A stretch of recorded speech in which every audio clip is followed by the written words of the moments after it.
He tells a story that is essentially what I had told you. He had the gun, he had the motive, he had the reason, he did the violence, he threatened people with the gun, and then his version is, as soon as they got up to the quarry, he does all of these bad things. He points the gun at people, he puts them on their knees, he walks them to the space where they get executed. He has the gun in his hand.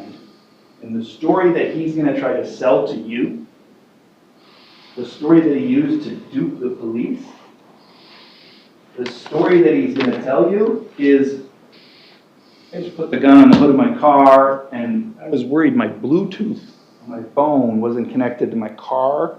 So I just got back into my car, and I just sat there. I was trying to connect my phone to my car. And then, I don't know what happened. Nya got into the car, and then we drove off. That's what the story he told to the police. That's the story he said in the 23rd, or in 2023. That's the story he's going to try to sell to you. That when this event here that is unknown happened, he put the gun down, walked away. This alpha, evil, violent man. Of course, again, it's our reasonable hypothesis that Blackie, who was high on meth, tweaking, he shoots them because they lied to him, because they crossed him, because they stole from him, because he wanted to dominate. Now, I'm going to come back to you probably next week where I can talk more about the law. You might hear both sides, tell you the reasons why you think you should vote in a particular way. The things to think about between now and then are what the judge is going to tell you with the law, right? We talked about this in jury instruction. You need to apply the law. And so the judge has told you about party to the crime. The theories under which Nya Thao or anybody could be guilty of that. That they directly committed it. Who's the shooter? What happened in this box that we're talking about? Who did that? Alternate theory is that a person aids and abets the shooter. They help the shooter. The alternate theory number 3, that person was acting in a conspiracy. Now the state is going to call the 2 witnesses, right? There's 6 people at the scene, one's a cold-blooded killer, and 2 people are witnesses. They're going to call people that they say witnessed this, and they're going to call Nya Thao, the quiet homeless man, the cold-blooded killer. They're going to say, Bridget Schlick and Cameron Atmasak say it's him. It has to be him. That's their story about who's the shooter. Now, in a week, they might come up here and say, well, we don't know who the shooter is. You might have reasons to doubt Bridget Schlick. You might have reasons to doubt Cameron Atmasak. Because I'll submit to you, there will be ample reasons to doubt their shooter. And then you might see them switch gears. Say, okay, well, even if he's not the shooter, he helped in some other way. And so as we're going through the trial, I want you to listen for certain things if you could. You can listen for anything, right? You're going to find out what you want to hear. But is there going to be any evidence of a plan? All right? Will there be any evidence of a plan? Because what Bridget Schlick will tell you from that day all the way up until when she comes here that day, she thought there was going to be a beat down. That's what she thought. And that is why Mr. Leinfelder said, well, that makes you a bystander. That's what the police told her. If you didn't know that there was a plan, if you were just there because you're witnessing, you're a bystander. And as the judge will tell you, a bystander is not guilty. There's going to be zero evidence that there's a plan from anybody that's going to talk about this, other than a plan to Ham wanted to beat these guys up. That's what they thought. Now, neither Schlick nor Mr. Vang or Blackie, none of them are going to say that there was a plan to execute.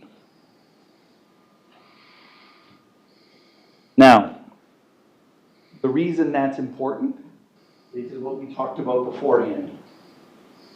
What happened if Bridget Schlick is a bystander because even though she helped him by driving people there, if she lacked knowledge of the execution that he did, that Cam Ratnasak did, she's not a party to that crime. She knows that, and when she sits in that chair, she'll tell you she knows that. She'll tell you she's worried still about being an accessory to murder, and that's what motivates her testimony.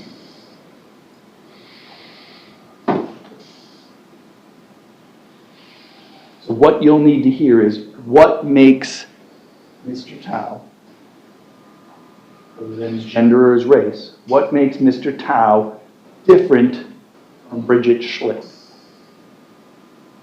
as a witness to this evil act that this evil man did when he was high on meth and in his way.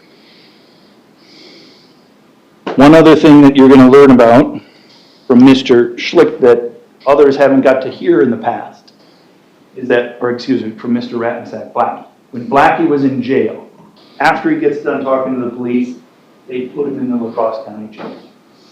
And when he's in the La Crosse County Jail, he's with somebody called, I believe it's Michael Luca. L-E-W-K-K-O. Might be mispronouncing it. Luca. You're going to hear from that prisoner, right? A person who was a prisoner.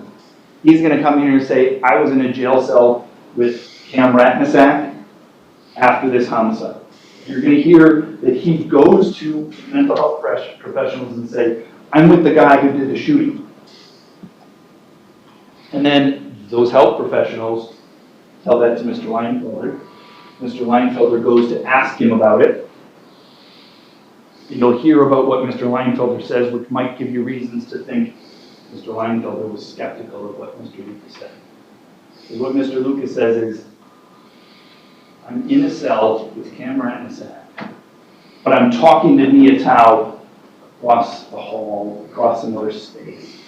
And when he's talking to Nya Thao across that, he says he hears Nya Thao say, I did it.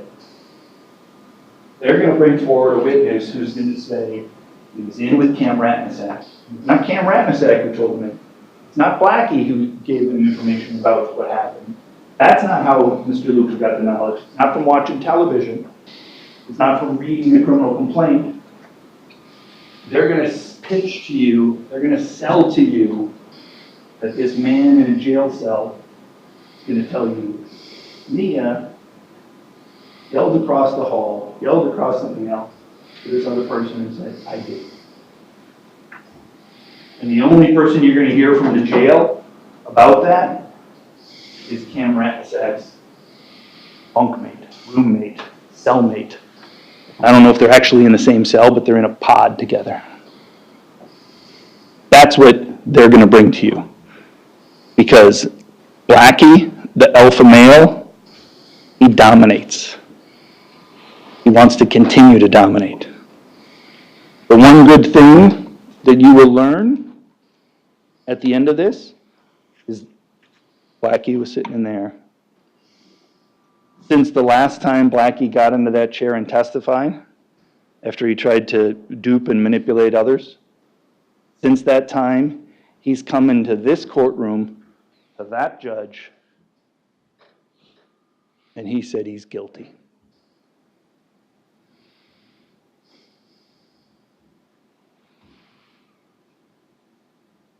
He said in this courtroom to that judge, he's guilty. I don't know what he's going to say now to you. I don't know. But I know he's in prison for a long time. And even though we might not need to be afraid of that evil man, Bridget still is. Bridget still needs to protect herself. Because when Bridget made those statements in that chair to Mr. Leinfelder, And Bridget made statements under oath to others in this courtroom. She committed to a story. And if she changes that story now, Bridget knows she's in trouble. Over the next week, you're going to hear all kinds of evidence about this evil man who does violent things. And you're going to have reasons to doubt the story that the two people who were sitting in that chair, who were connected, who had reasons to lie, that they tried to sell to protect themselves. And in the end, the reasons to doubt are going to require you to vote not guilty. Thank you.